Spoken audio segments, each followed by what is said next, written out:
Hello, everyone. This is Gerald Celente, and it's Wednesday, December 14th, 2022.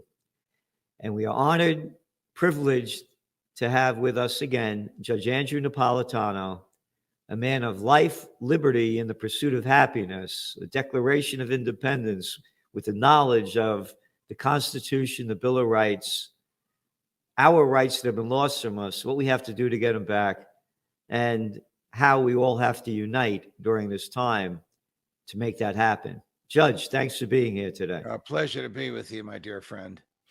You know, you have an article that it's coming out tomorrow, and it's really, I read the title, Holes in the Constitution. I mean, this is like a daily report, it's the holes in the Constitution. What else is new? The Bill of Rights. It's every day. It's robbing us of what our founding fathers fought for, this country, to bring us freedom and liberty and the pursuit of happiness, which is never allowed. There's no pursuit of happiness anymore. Get back in your house, lock down your business.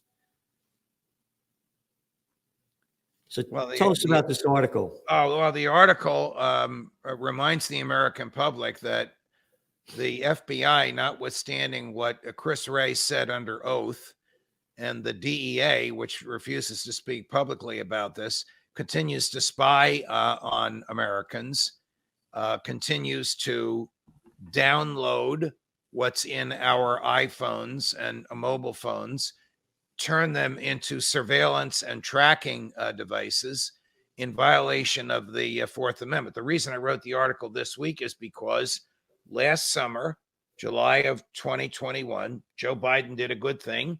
He found out that Trump-era software called ZeroClick, which allows the user of the software to gain access to the mobile phone and the desktop without tricking them into clicking onto a phony link, was being used by the FBI. When he learned about it, he forbade it, and he had the Commerce and Treasury departments strip the import-export licenses of the Israeli software company that manufactured it. Everybody thought that was the end of it. New York Times reported last weekend that the DEA and other federal agents have now found a way around this. They got some other Israeli software that effectively allows the same thing. This software tailor makes a link to entice you. So they would find out what kind of websites you visit. Oh, there's the pair of shoes I've been looking for. Let me see what they look like. Click on the link, and you have opened up your device to the DEA to listen to you, to track you, and to download at the same time. This happens all the time. This happens every day. The New York Times revealed it last weekend. And the feds, of course, argue when they get caught, well, don't worry about it. If we get information about you from your website or from your iPhone and we don't use it against you in a prosecution, no harm, no foul. No harm, no foul. The Fourth Amendment protects us in our persons, houses, papers, and effects from all government, not just law enforcement. Just because the FBI changes hats, they take off the hat that says law enforcement, they put on the hat that says intel, doesn't change what they are. They are the government spying on us, invading our privacy in violation of the Fourth Amendment. So, question, what do you call entering somebody else's computer without their permission and without a search warrant? Answer, computer hacking. That's a felony. These people that do this for the federal government should be prosecuted, just like these creeps from Eastern Europe that hack into our computers. That's why I wrote the piece, so the American public would know this. It's the USSA, the United Soviet States of America. We've lost our freedom in so many different ways. And again, first of all, tell me the great success that the FBI and the CIA have accomplished in our lifetime with the trillions of dollars that we've spent so far, our money that they steal from us. Oh, everybody, don't forget to do all your taxes. It's the end of the year. They want to steal as much of your money as they can to keep the crime syndicate going. So be good boys and girls. Don't fight back.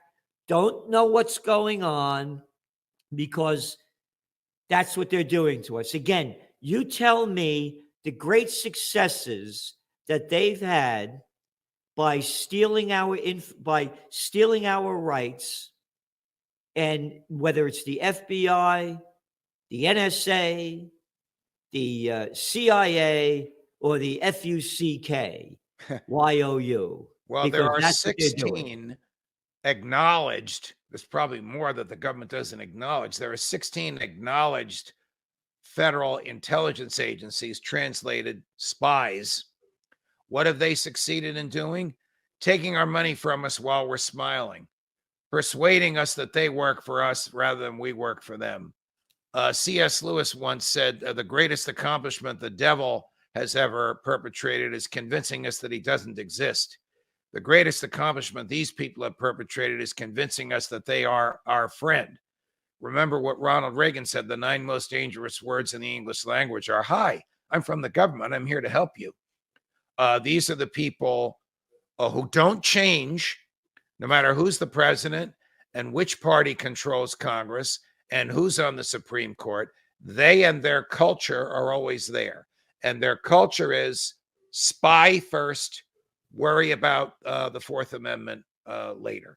Do what you have to, get away with what you can. We'll cover your backside for you.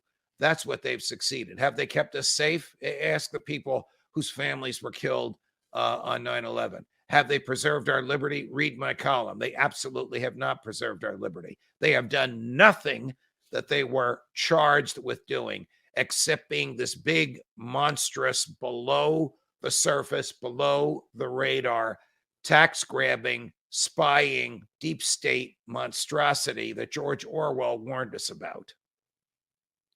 You know, talking about George Orwell, you write also here about the Patriot Act. I mean, Orwell could not have come up with a better name than the Patriot Act. It's the antithesis of patriotism. Well, that's the other George, probably the dumbest president in the post-World War II era, George W. Bush. That was his baby. And the Patriot Act authorizes one federal or empowers one federal agent to authorize another federal agent to issue a national security letter, which is the equivalent of a search warrant on a third party. So they could go to your bank, they could go to your lawyer, they could go to your doctor and give them a national security letter. This is not a search warrant signed by a judge. This is not a subpoena voted on by a grand jury. This is one federal agent authorizing another. And if the recipient of the subpoena, your doctor, your lawyer, your banker, your financial advisor, your telecom provider, your computer service provider, if they tell you that this national letter has arrived, then they can be prosecuted. All they are allowed to do is to fork over your records without you knowing about it. Thank you, George W. Bush. Thank you, Patriot Act. Ron Paul told me that the House of Representatives was given 15 minutes to read the Patriot Act. You're talking to one of the few people on the planet who's read it 3 times. It takes about 24 hours to read. Wow. Again, you know, we've lost our freedom in this country. If we don't have a new third party, we're finished. And that's the only way I see it changing, because as I say, it's a crime syndicate. And again, look what they've accomplished. Nothing. You know, to me, you know, in my lifetime, things really began to change a lot for the better at the end of the Vietnam War. It was really a free time. It was a wild time.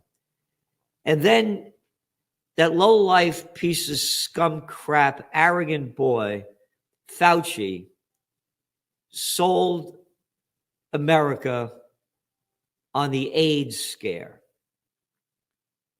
That was the beginning. That's what started to change it. Number 2, 9/11. You and I remember the days before 9/11. You could go to any office building, anywhere you wanted, There were no guards taking your name. You walked in. When you went go fly. You run down. I'm always late for the flight, so I'm running down. You didn't have to get felt up and frisked to see when you were going on. You could call an airline and say, I'm 5 minutes late. Would you hold the plane? And they'd hold it for you. And the flight attendant would keep the door open until you ran onto the plane. I can't tell you how many times I did that. Me too. And so what I'm saying is that's number two. Our whole life changed. And people that haven't been born before that have no idea how our lives changed with this. You said one of the dumbest president. Again, I call him a little daddy's boy, George W. Bush, born on third base and thought he had a home run. Hey, remember mission accomplished? Oh, how could the people be so stupid to listen to this little piece of crap, this little jerk? And remember, we're going to get that guy, Osama bin Laden, dead or alive. Yeah. Well, remember this.